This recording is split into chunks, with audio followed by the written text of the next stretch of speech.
महाराज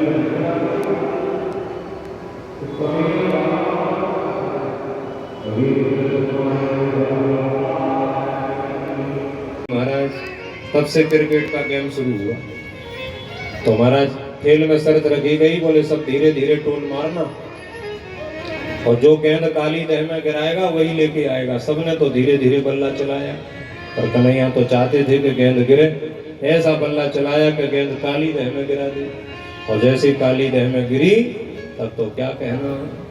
और श्री रामा बोला मेरी मैया ने बड़े जतन से बनाई थी, गेंद लाते थे। कन्हैया बोले दिमाग खराब है, मैया के इतने दिनों के बाद पैदा भयो, न जाने कितने देवी देवताओं की पूजा की बात, और जाके ऊपर से कोई पक्षी निकल जाए पानी पी ले तो मर जाए और तू मुझे हमें कुलाबो चाहे। श्री रामा बोला है ज्यादा बातें मत बना, मुझे मेरी गेंद चाहिए, साथ सुन ले भैया तू। कन्हैया ने कमर में फेंटा बांधा और जो छलांग लगाई, नाग पत्नियों ने दर्शन किया। कालिया नाग के यहाँ से गेंद उठाई, कालिया नाग ने लाला को लपेट लिया। भगवान ने सोचा यहाँ इसका मान मर्दन करूंगा तो लोगों को पता नहीं लगेगा। भगवान बाहर आए, मैया जसोदा बाबा नंद दाऊ जी गोपी सब रुदन कर रहे हैं। एकदम कन्हैया आए, दाऊ जी बोले देख मैया लाला आ गए होते रहो। मैया ने आवाज लगाई लाला भाग गया नहीं तो सांप खा ले वो। कन्हैया बोले मैया खाएगो ना, अब तो मेरा चेला बन गयो है। तो कैसा चेला बना है, अब तक हम लोग नाचते हैं और कन्हैया ने ब्रजवासियों को दिखाया कि हमें पहचान लो हम कौन हैं। एक एक फन उठाए कन्हैया में फन मारे, एक एक फन उठाए कन्हैया में फन मारे। बस भगवान ने उसके ऊपर छलांग लगाई और जैसे ही ताता थैया करके नाचे और जैसे 5-7 मिनट तक नाचे, गोपियां बोली राम राम और थोड़ा नाचे तो हम तो विधवई हो जाएंगे, हमारे स्वामी जी नहीं बचेंगे। सो नाग पत्नी स्तुति करने लगी, बोले हे स्वामी जी न्यायो हि दंड कृत किल विशेषणे तवावतार फलने ग्रहाय।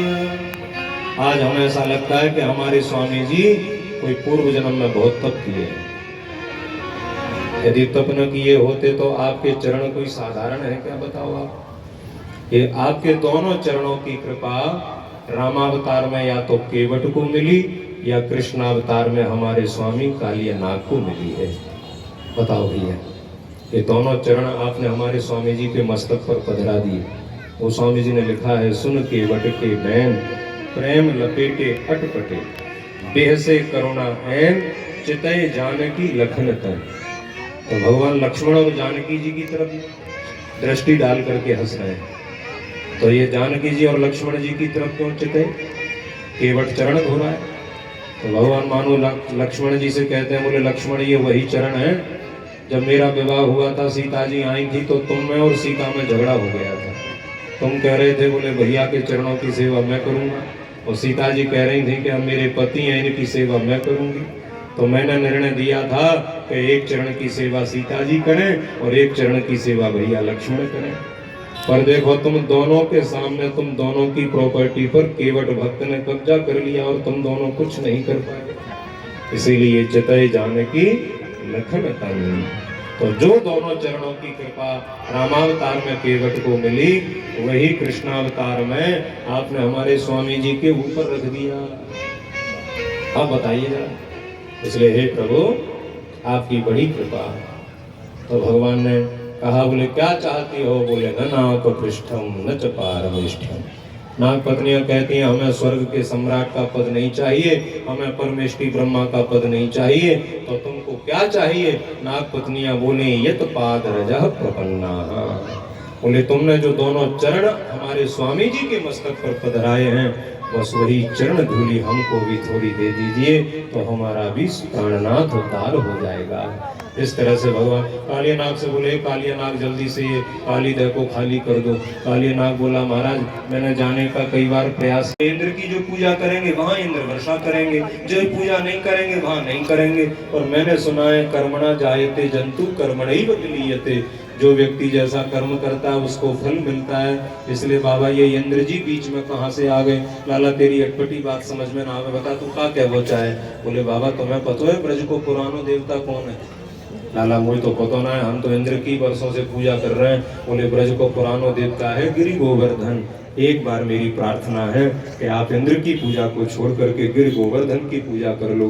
सब ब्रजवासी बोले लाला यदि पुरानो देवता नाराज है गए तब, तो बोले नाराज है जाएगो तो मेरो देवता गिरी गोवर्धन तुम्हारी रक्षा करेगो। सब ब्रजवासी तो कन्हैया ने एक लालच दिया, बोले इंद्र की पूजा करते करते कितने दिन है गए, बोले वर्षों बीत गए, बोले दर्शन भयो, बोले आज तक ना भयो, तो आज ही मेरे गिरिराज जी की पूजा करो और आज ही दर्शन पाओ। सब ब्रजवासी गिरिराज जी की ओर जा रहे हैं, पर ऐसे ही नहीं जा रहे महाराज, सब लोग गीत गाते हुए जा रहे हैं, गाते बजाते भाई गिरिराज जी पहुंच गए। बोलिए गोवर्धन नाथ की जय। लाला बता तेरा देवता कहाँ, बोले तुम्हें दिखाई न दे रहे ये पहाड़, तो बता कैसे पूजा करें, बोले स्नान। गरुड़ पुराण में वेद व्यास जी ने बड़ा सुंदर